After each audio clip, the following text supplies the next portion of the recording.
What you cooking, Roach? What ya cooking, Roach? What's up, guys? And welcome to my channel, What You Cooking, Roach. Alright? And for those that are new to my channel, welcome. I appreciate the love. I hope you like the video. I hope you check out my other videos too. And then maybe subscribe to my channel. I really appreciate the love. Alright? So, you already know. I'm going to be making baked ziti. Alright? And I like making baked ziti. Because it's just an easy, simple meal.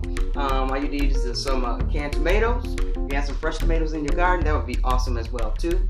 But canned is fine. And I'm going to show you guys how I make my baked ziti. Alright? We're going to get into these ingredients. Let's go. And, oh, mozzarella. Ha! That stupid lamp just keeps falling. It's alright. Alright, y'all. Now we got to get these ingredients started, okay? Because I keep losing my lamp up here, and it's just, I don't have no light right now, so. So, get this baked ziti started, because you already know it's not going to cook itself, you know? So, I'm going to be using a little tiny sausage in mine today, and I also have some onion. Got those kind of chopped up fine, because once I sauteed them with my garlic, we want to kind of get these a little translucent so that when they start to cook in our tomato sauce, they just kind of disappear, okay? I want you to use whole tomatoes now. Just trust me, you know, you want to use fresh tomatoes. You can certainly use jar marinara of your choice, but I choose to use whole tomatoes and make my own, okay? So we have a couple cans of those. I'm not quite sure how much sauce I want to be making. And we also have our sea salt. So the sea salt is for the seasoning of our tomato sauce, okay? We're going to have some fresh ground pepper, and also got some oregano, and we also have some parsley, and we also have a mozzarella that's going to go on top of the baked ziti, okay? Now, you can't have baked ziti without ziti noodles, okay? Got that. Got our olive oil.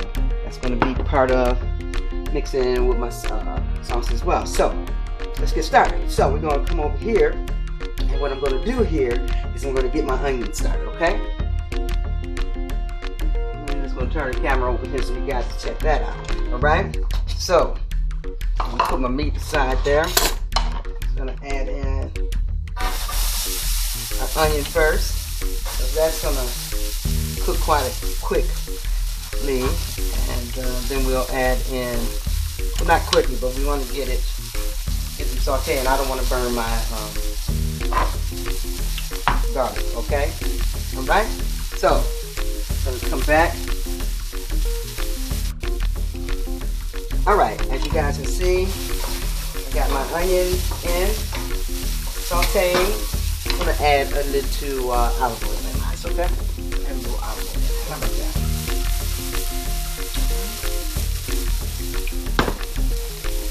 Like that.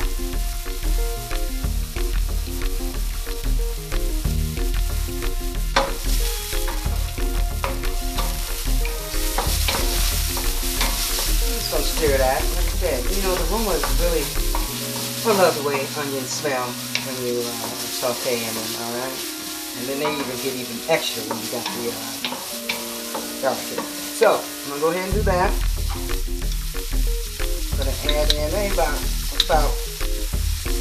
depending on how much garlic you like. I like garlic, so I'm gonna add in like about 5 tablespoons.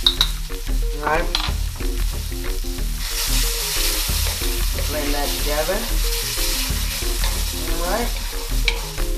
So we're gonna let those flavors marry and get to know each other and give them a little time by themselves, alright?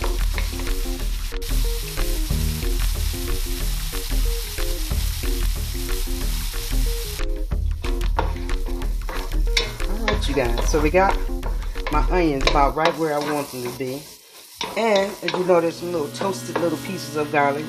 That is all right. That's what you want. You're gonna have a nice smoky garlicky, if you like garlic. Once again, all right. So now what we're gonna do here, I had to turn it down because I got a little ahead of myself there, and it started to burn a little bit, but I got it, mate. I know what I'm doing. Alright, so we got our tomatoes. Alright, we got our whole tomatoes, and we're just gonna put these right on in here, okay? just like so. All right, look how rich that is. That's what you want. This is what you want. All right. So we're gonna rock with this for a minute and see where we at. Now, this is gonna have to be what we're gonna be doing is a puree, of course. And no need to put it in. Sorry, I'm just kind of washing off my little chopper here. I'm gonna need it. So I'm gonna have to chop it up a little bit. A little cool little chopper. You see that? You go online and get that anywhere. I think I got it at Walmart or something. Alright, so you want to chop those up. Yeah, see, that's what I'm saying. So you just kind of want to see where you're at. I'm going to add in this other can. These are the baby Roman tomatoes. See, now you're switching up a little taste there. So you got the baby Romans, and then you got the whole tomatoes. Large tomatoes.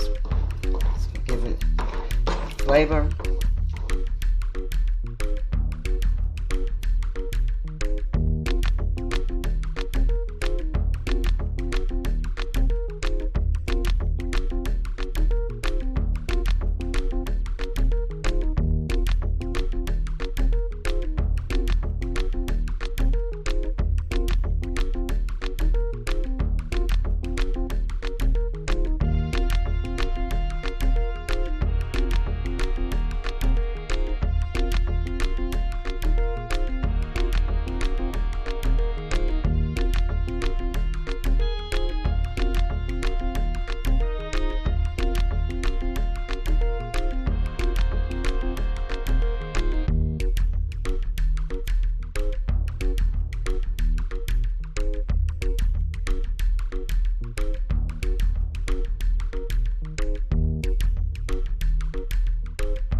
Alright, y'all, so I done got the tomato sauce already ready to go, and I'm telling you, it looks really good.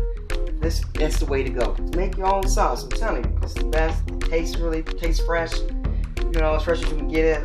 If I had some fresh tomatoes, oh man, it would even take it to another level. This is perfect the way it is. Alright, so we're gonna let this cook for about 30 minutes, and then I haven't forgotten about my Italian sauce, so we're gonna add that in a little bit after, once we get this, because I want to get the flavors in here of the spaghetti sauce. And I've added a little olive oil, you know, kind of, not much, but it gives it a nice little flavor. I get the olive oil from a local market, supporting local markets. Alright, so we're going to let that cook. It smells so good. I got to give it a little taste and see where it's at, y'all.